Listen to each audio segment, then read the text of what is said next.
चंद्रयान 3 का moon lander उतरा है। अब उस पॉइंट को शिव शक्ति के नाम से जाना जाएगा। दोस्तों, इस वक्त पूरी दुनिया में एक ही सवाल सबके दिमाग में घूम रहा है। क्या चांद पर कब्जा किया जा सकता है? क्या इसका सैन्य इस्तेमाल किया जा सकता है? आज तक 11 देशों ने इतने सारे मून मिशन भेजे हैं, उससे क्या हासिल हुआ? और अब भारत के चंद्रयान 3 से वो क्या हासिल होने जा रहा है जो खलबली मच रहा है? क्या वास्तव में चंद्रयान 3 ने गेम कर दिया है? तो दोस्तों, कहानी बड़ी खास है।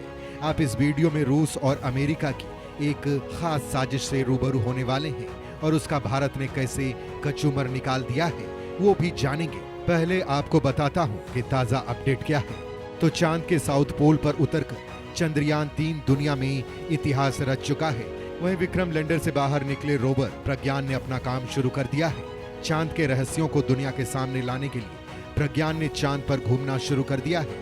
इसका और एक वीडियो इसरो ने जारी किया है। वीडियो में प्रज्ञान रोवर चांद की सतह पर चलता नजर आ रहा है। इस वीडियो में प्रज्ञान रोवर चांद की दक्षिणी ध्रुव पर रहस्यों की खोज में शिव शक्ति पॉइंट के आसपास घूमता दिखाई दे रहा है। इसरो ने लिखा, यहाँ क्या है नया? इसकी तलाश में प्रज्ञान रोवर शिव शक्ति पॉइंट के आसपास घूम रहा है। इससे पहले इसरो ने चंद्रयान 3 से जुड़ा एक वीडियो जारी किया था जिसमें लैंडर विक्रम से प्रज्ञान रोवर बाहर निकलता दिखाई दे रहा है। दोस्तों, इसरो की सफलता पर दुनिया भर से बधाई आ रही है। पाकिस्तान भी बधाई दे रहा है। मतलब भारत ने चांद पर अंगद वाला पांव जमा दिया है। लेकिन अब सवाल आता है कि वो साजिश क्या थी जिसका तोड़ भारत निकाल दिया है। तो दोस्तों, ये बात है 20 मार्च 1957 की। तब आइजनहॉवर अमेरिका के राष्ट्रपति थे। तब व्हाइट हाउस में 20 मार्च 1957 को एक गोपनीय केबल तैयार हुआ। इसकी पहली लाइन थी, proposal to establish a lunar outpost. ये वो दौर था जब सोवियत संघ और अमेरिका के बीच स्पेस में आगे निकलने की होड़ शुरू होने वाली थी। चांद को उपनिवेश बनाने की तैयारी जब सोवियत संघ ने 1961 में यूरी गागरिन को अंतरिक्ष में भेजा तो अमेरिका अवाक रह गया। फिर 20 जुलाई 1969 को नील आर्मस्ट्रॉन्ग के कदम चांद पर पड़े। हालांकि रूस बहुत दिनों तक इसे प्रोपोगेंडा बताता रहा। हालांकि दोस्तों, बाद में यानी 70 के दशक में नासा ने मून मिशन को ठंडे बस्ते में डाल दिया। दोनों महाशक्ति मिसाइल और एटम बम बढ़ाने में लगी रही। लेकिन अब नासा फिर जगा है तो रूस ने लूना भेज दिया। चीन अब खिलाड़ी बन चुका है। नासा ने आर्टेमिस मिशन शुरू किया है। बड़ी बात यह है कि रूस चीन के साथ मिलकर कुछ नहीं कर पाया तो दूसरी ओर नासा हमारे चंद्रयान 3 के इनपुट का इस्तेमाल करेगा और एक के बाद एक कई रोबोट लैंडर्स चांद पर भेजने वाला है। वो 2025 तक जहां हमारा विक्रम उतरा है उसी दक्षिणी ध्रुव पर मैन मिशन उतारने की तैयारी कर रहा है। तो जापान भी भारत के साथ मिलकर लूनर पोलर एक्सप्लोरेशन मिशन यानी लूपेक्स शुरू करने वाला है। तो अब बात आती है साजिश की। तो दोस्तों, अमेरिका की सीक्रेटली प्लानिंग थी चांद पर कब्जा जमाने की।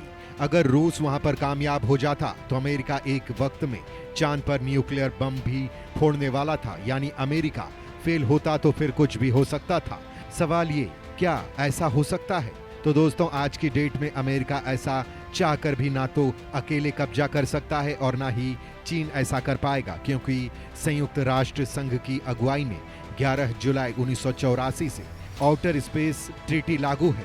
यूएन के सभी सदस्य देश इसे मानते हैं और इसी संधि का हिस्सा है मून एग्रीमेंट। दरअसल दोस्तों, मून एग्रीमेंट की खास बातें 1 दिसंबर 1979 में सोवियत संघ की पहल पर मून एग्रीमेंट पर हस्ताक्षर किए गए।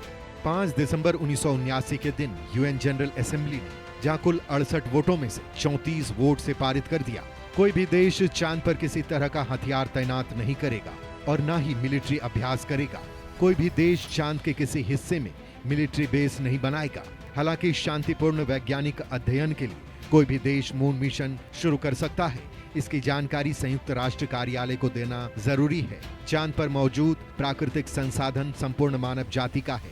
कोई एक देश इस पर संप्रभुता का ऐलान नहीं कर सकता। मतलब ये क्लियर है कि अब चांद किसी एक के बाप का नहीं है। लेकिन यहाँ चंद्रयान 3 ने खलबली मचा दी है और ये बात भी साफ है कि हमारा मकसद भी चांद पर कब्जा का नहीं है। हाँ, हम जहाँ पहुँचे हैं वहाँ खजाना जरूर छिपा है, इसे खोजने के लिए और चांद पर जो भी खास है उसे सूंघने के लिए विक्रम और प्रज्ञान से कनेक्ट 6 पेलोड सक्रिय हो चुके हैं। तो दोस्तों ये क्या करने जा रहा है इनको भी जान लेते हैं। तो इनमें पहला रंभा यानी radio anatomy of moon bound hyper sensitive ionosphere atmosphere. ये लैंडर विक्रम के साथ अटैच है। चांद की सतह के ठीक ऊपर मौजूद आयन और इलेक्ट्रॉन्स के घनत्व का अध्ययन करेगा। ये भी पता लगाएगा कि पिछले कुछ सदियों में इसके गुणों में क्या बदलाव आया है। चेस्टी यानी चंद्राज सरफेस थर्मोफिजिकल एक्सपेरिमेंट चांद की सतह के थर्मल गुणों का अध्ययन मतलब कि ऊष्मा से जुड़े सवालों के जवाब तलाशेगा। यानी ये specific heat capacity, thermal expansion, thermal conductivity, melting point, thermal diffusivity और थर्मल शॉक रेजिस्टेंस को परखने वाला है। इलासी यानी instrument for lunar seismic activity जहां विक्रम लैंड हुआ है उसके आसपास भूकंपीय पैटर्न कैसा है। इल्सा के पास खुरपी जैसा औजार भी है जो सतह की परत खुरचकर उसके गुणों का अध्ययन करेगा। LRA laser retro electro array ये शांत होकर पूरे मून सिस्टम की बारीकियां भांपेगा और पूरी दुनिया को बताएगा। LIPS laser induced breakdown spectroscopy ये रोवर प्रज्ञान के साथ अटैच है। पता लगाएगा कि चांद मामा के गर्भ में कौन कौन से खनिज पदार्थ दबे हैं। APXS alpha particle x-ray spectrometer ये भी रोवर के साथ है। लैंडिंग साइट के आसपास मौजूद पत्थरों और मिट्टी के भौतिकीय गुण क्या हैं इसका पता लगाएगा।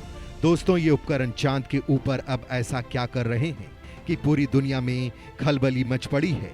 तो दोस्तों चांद की सतह सपाट नहीं है, वो पथरीली है और बीच बीच में गड्ढे आपको तस्वीरों में और वीडियो में दिख रहे होंगे। अनुमान है कि इसमें बर्फ हो सकता है।